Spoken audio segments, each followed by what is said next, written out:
Hey, I got my mask. I'm ready to go out for dinner with my kids. Well, this is really not needed, right? I want I want to take my family out for dinner, and luckily I have many choices here in town where I can go and have dinner and be free of the dangers of secondhand smoking. Smoke limitations at public and workplaces may result in the benefits for both for smokers, not the smoker, for the smokers and non-smokers. We all have a choice to where to go to work and have dinner. But today, thanks to laws on the smoking ban at restaurants, not only we feel safer, we are safer there, we have more choices. Secondhand smoke increases the risk for death and other illnesses. Can one really avoid secondhand smoke? What really is secondhand smoke, and what are the two types of secondhand smoke? What consequences are when we're not banning in public places and allowing the exposure to secondhand smoke?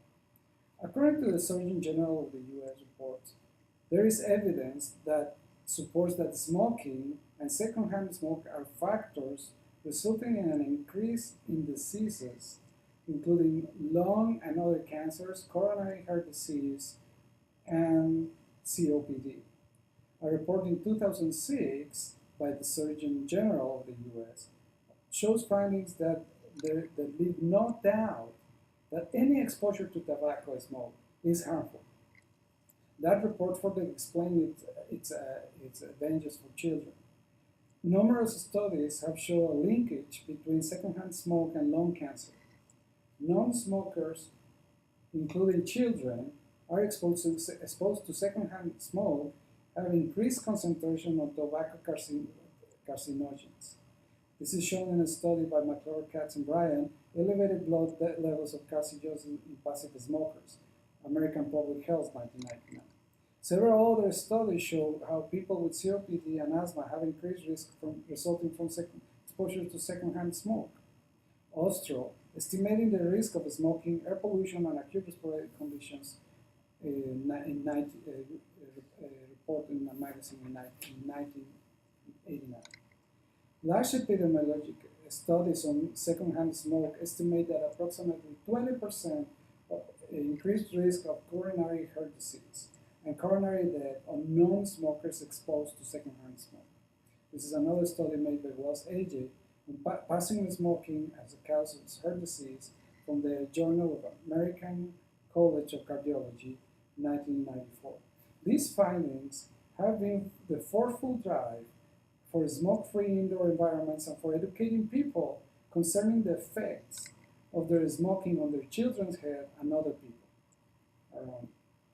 Now you know some facts caused by smoking and secondhand. What is being done at local government level? Well, we're lucky here in town. According to K12, a website of local news, an ordinance was passed in town to ban tobacco smoke in restaurants. This law passed in back in July 2015. The control of secondhand smoke has made very little acceptance in the U.S. But studies from the World Health Organization have offered policy recommendations to achieve smoke protection for non-smokers. Nevertheless, only a few countries have adopted these policies. Believe it or not, there's only one federal law for non-smoking, which is the aviation law. You cannot smoke in airplanes. California state laws and city ordinances started a sweeping trend across the country to enact laws banning smoking, thus preventing secondhand smoke exposure. You cannot really avoid secondhand smoke in some cities and some towns, and some of these laws have loopholes, or some towns completely neglect these laws and never pass a law. For example, veteran gathering places in many states allows spaces for smoking, even if there is a state law. The only thing that we can do to avoid secondhand smoke is to stay away. So now we know what secondhand smoke causes, the disease it causes. Now we know what has been done at local level government to ban secondhand smoke. And now we're going to explain what it is and what doctors refers to and the dangers of second-hand smoke. And I also present what is a third-hand smoke and what are the effects on in health. What is second-hand smoke? Well, it is defined as an involuntary inhalation of smoke by non-smokers. It is also referred as environmental tobacco smoke. According to the World Health Organization, there is 1.3 billion adult smokers worldwide. This figure, in perspective, makes all of us, all the adult population, almost centered to be exposed to secondhand smoke. Secondhand smoke is a mixture of two types of smoke. Mainstream are the exhalations. Doctors are referring to this type of smoke when referring to secondhand smoke. Side stream is given by the burning of the cigar. Approximately 80% of the chemicals are not burned during inhalation, are not consumed during inhalation. So I'm referring to the first case, the mainstream. Therefore, 80% of the chemicals are not burned, and they are not absorbed by the organism, and they are released to the environment. This release of chemicals applied to both to e-cigarettes and to regular tobacco burning products. Third-hand smoking is referred to substances absorbed by the body when with surfaces that have been in close contact to tobacco smoke.